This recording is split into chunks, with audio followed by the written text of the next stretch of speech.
Hello and welcome to Pam's Kitchen. I'm Pam Uten, Family and Consumer Science Extension Agent here in Cabarrus County with the North Carolina Cooperative Extension Program. And welcome to my kitchen. When you come and visit, you're going to find me preparing quick and easy recipes that are nutritious and trying to feature local ingredients whenever we can, and also low in cost. I've got one you're really going to enjoy today. It's called Rainbow Hash, and it takes advantage of some of our local vegetables, and particularly our fall and winter vegetables. In our display basket over here, you will see some sweet potatoes with the tail still on, or the stem still on. These were just recently pulled from our Central Methodist Church garden plot at Lomax, so they couldn't be any more local than that. They need to cure a little bit longer, so I'm also using other North Carolina sweet potatoes. And really, the star of the show is this leafy green vegetable, and it's kale. This is a perfect time of the year to be thinking about using kale. Now, kale is in the same family as cabbage and spinach, and someone recently said to me, you know, I'd like to use kale, but I don't really know how to fix it. This is going to be a quick and easy recipe using delicious kale. Both the potatoes and the kale are just filled with vitamin A. If you eat a half a cup of kale one time a day, you have surpassed the amount of vitamin A you need for your whole day. So that's a real reason to try these fall and winter vegetables.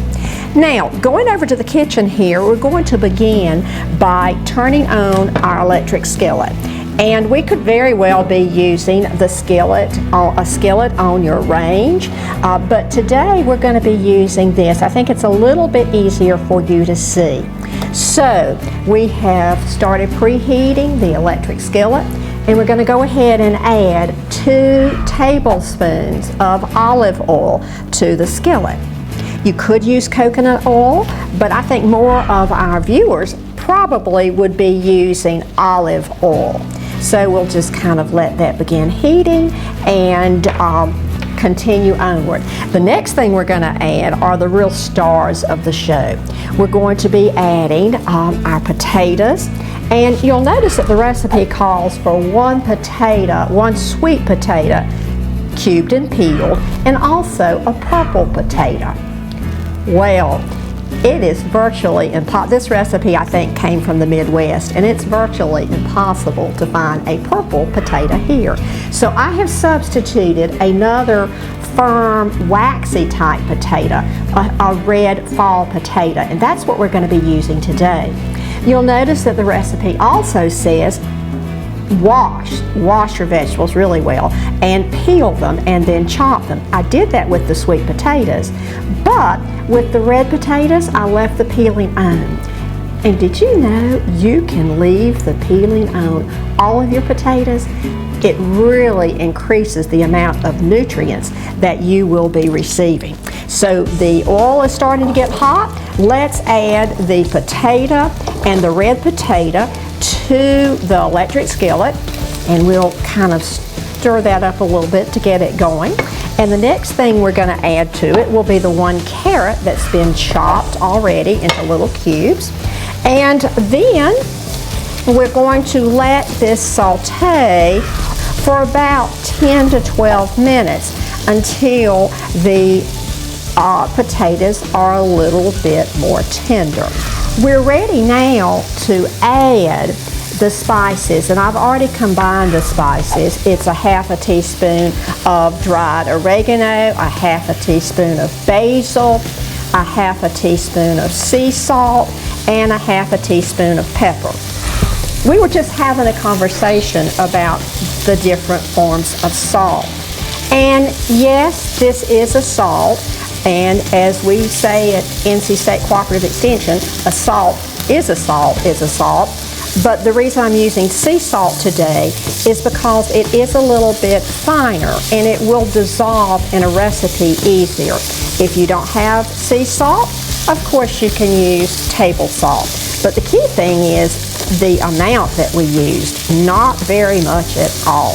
Well, while that's going on, I want to take a second to talk about the kale.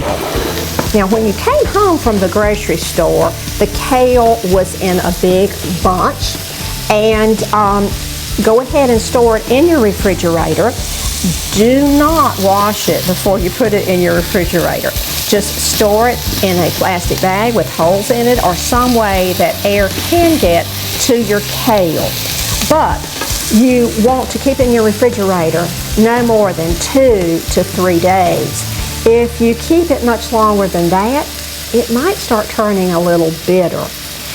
And I should say that where we're using kale today, we could certainly substitute spinach. But I really think you're going to like this kale. So all I really did to prepare this kale, the 2 cups of kale, is washed it very, very, very well. Dirt or dust has a tendency to perhaps stick.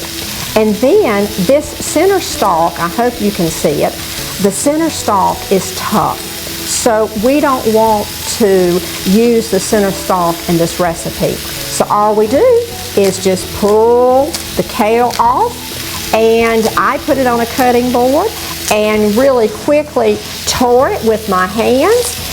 You could chop it with your scissors, but it's so easy. Very little preparation to get the 2 cups of kale ready to go into your electric skillet. I think it's time now to add the stars of the show, which would be the 2 cups of fresh kale. And I want to invite you to really watch what happens to this kale. It's going to shrink. As you see, when we got started, the kale is the predominant vegetable, and it's really taking up a lot of the space. We're only going to saute this for about 4 minutes. And now that we've added the kale, we can go ahead and add our clove of garlic. So we'll sprinkle the garlic in now and let it do its thing. Suggested about 4 minutes, but we don't want the kale to get overcooked and tough. So don't leave. Stay right by this when you're doing it. You can see the kale is already starting to shrink. I think that we're really ready now to take it out of the electric skillet. And I'm going to turn the heat off at this point and begin scooping the kale and the carrots and the sweet potatoes onto a serving plate. And you can see perhaps why it's called rainbow hash. This serves far more than 2 people, as you can see. I guess if this was your main salad or your main meal, it would serve 2, but it's an awful lot for 2 people to eat. I think we're good to enjoy. Rainbow hash featuring sweet potatoes, red potatoes, and the star of the show, kale. Please enjoy this and come back to see me again in Pam's Kitchen. I hope you'll enjoy rainbow hash as much as we do.